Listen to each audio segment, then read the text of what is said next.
Thank you for tuning in today. We've got the last chapter of Blood Rights. Blood Rights. Nope. Fooled you. Deadbeat. We've got the last chapter of Deadbeat here. Blood Rights was the last book, which is chapter 43. So if you've missed the other books, which this one is 7, or if you've missed the other chapters, like I said, this one's 43, do look down in their respective playlists down below. And let's go ahead here and jump into chapter 43. Whilst I'm reading it, and you are reading along though, please do make sure to like, subscribe, and hopefully share and leave comments down below. Let's go ahead and get started here. I kind of want to see what's going to happen.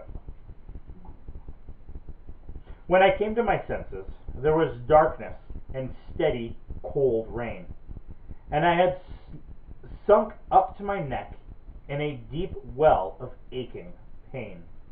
Neither lightning nor thunder played through the skies. I lay there for a moment, gathering my wits, and as I did, the lights of the city began to come on, bit by bit, as the power grids went back online.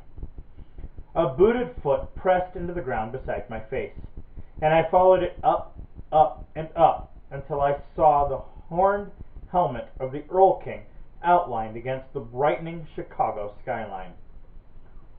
Wizard, called you forth a mighty hunter tonight, one that has not walked this earth since time gone and forgotten.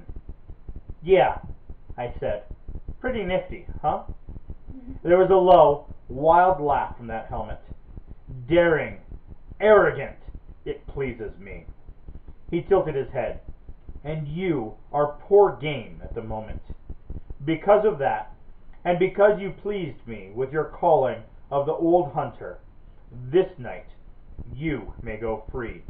But beware, mortal, next time our paths cross, it shall be my very great pleasure to run you down. There was a gust of cold autumn wind, and the Earl King was gone. I looked around blearily. Every tree in the area was gone, torn off, about a foot from the earth. The picnic tables had been torn to splinters.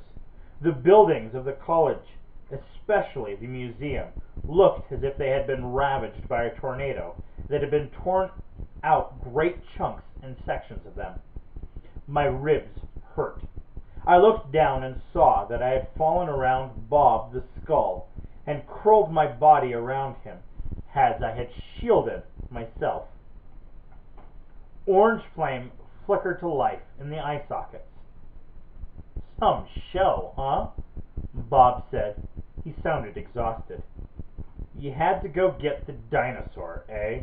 I said. I figured you'd just grab a handy zombie. Why settle for wieners when you can have a steak? The Skull said brightly. Pretty good idea, Harry, talking to me once Cowell sat me on the ground. I didn't want to work for him anyway, but as long as he had the skull, well, you know how it is. I grunted. Yeah. What happened? The spell backlashed when you slugged Cowell, Bob said. Did just a bit of property damage. I coughed out a little laugh, looking around me. Yeah. Cowell? Most likely there are little pieces of him still fluttering down, Bob said brightly. And his little dog, too. You see them die? I asked. Well, no. Once that backlash came down, it tore apart every enchantment within 100 miles. Your dinosaur sort of fell apart. I grunted uneasy. Oh, Bob said. I think that warden over there is alive. I blinked. Ramirez? Yeah, Bob said. I figured that you were a warden now and stuff, and that you probably want to help out some other wardens.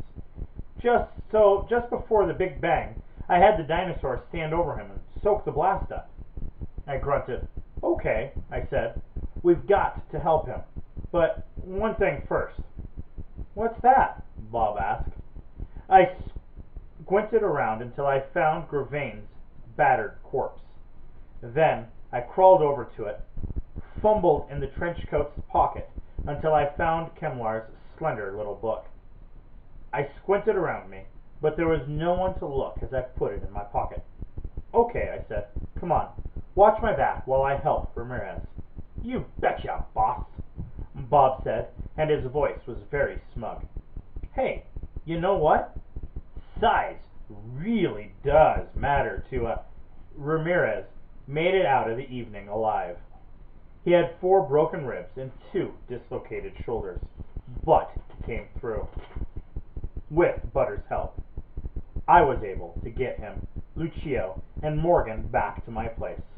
At some point in the evening, Butters had taken off his drum and let Morgan take over the drumming duties while he tried to help Lucio, and as a result, her wound hadn't been quite as fatal as she thought it would be.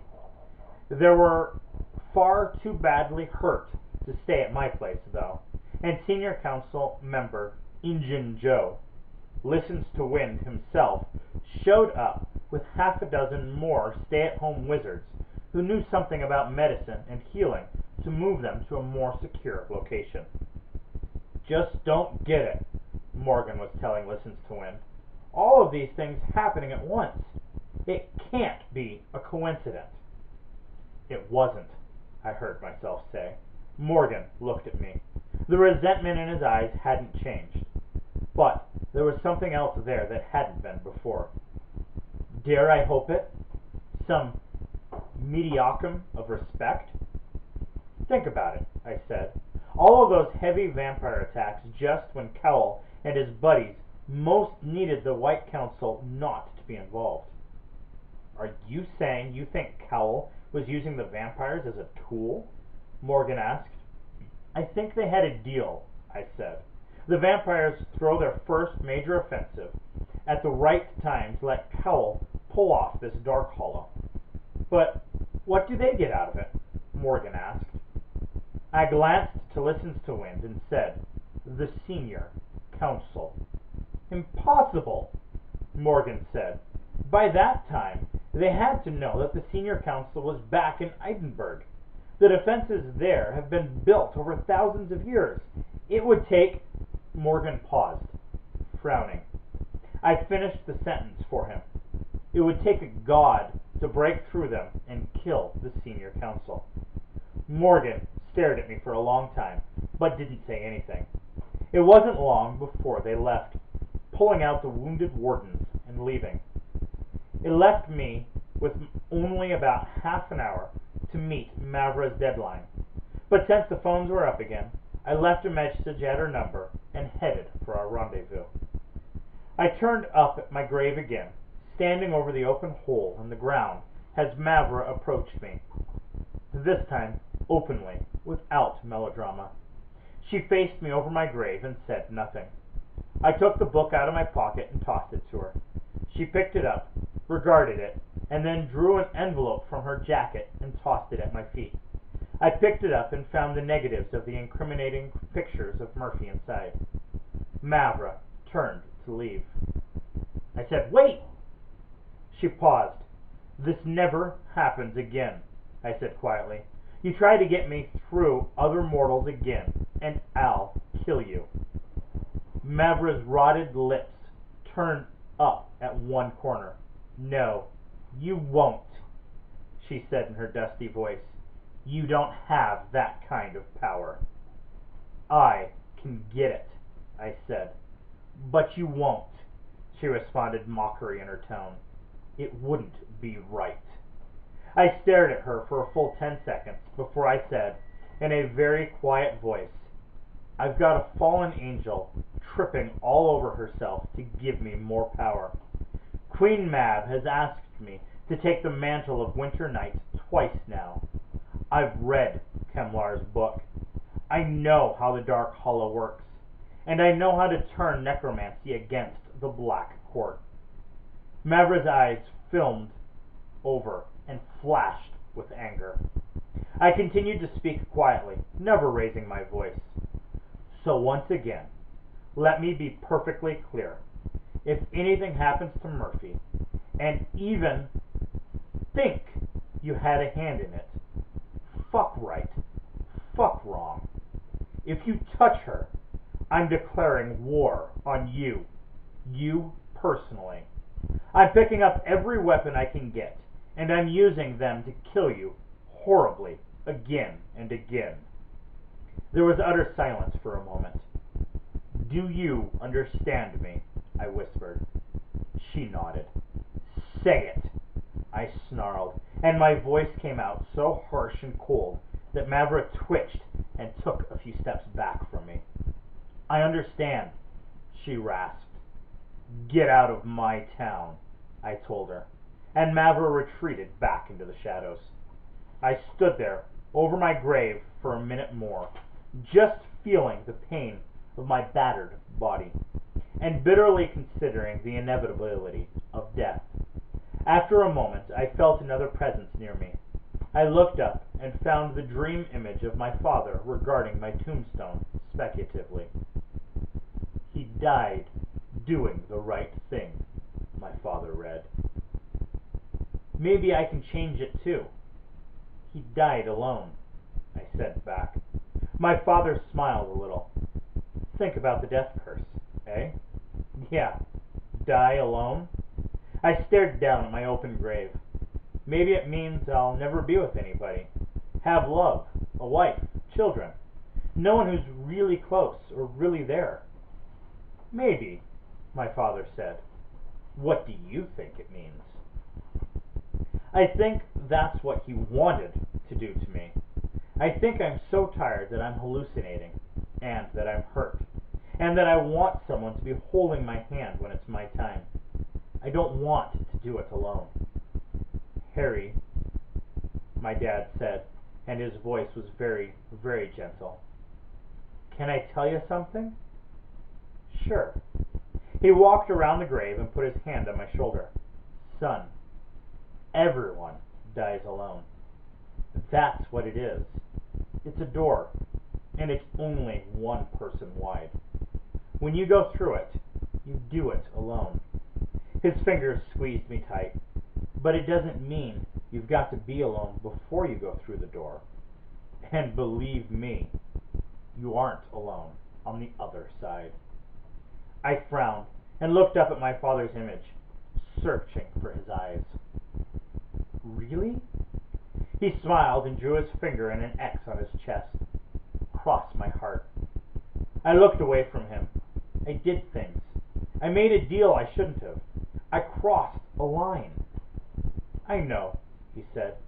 It only means what you decide it means. I looked up at him. What? Harry, life isn't simple.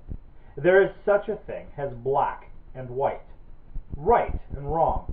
But when you're in the thick of things, sometimes it's hard for us to tell.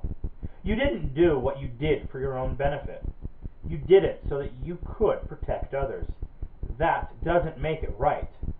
But it doesn't make you a monster either. You still have free will. You still get to choose what you will do, and what you will be, and what you will become. He clapped my shoulder and turned to walk away. As long as you believe you are responsible for your choices, you still are. You've got a good heart, son. Now listen to it. He vanished into the night, and somewhere in the city, bells started tolling midnight. I stared at my waiting grave, and suddenly I realized that death was really not my biggest worry. He died doing the right thing. Oh God, I hope so. Thomas was waiting back at my apartments when I returned, and Mouse came lopping in not long after. Murphy's bike had failed him completely, and by the time he'd reached the college campus, the fur had flown and the whole show was over.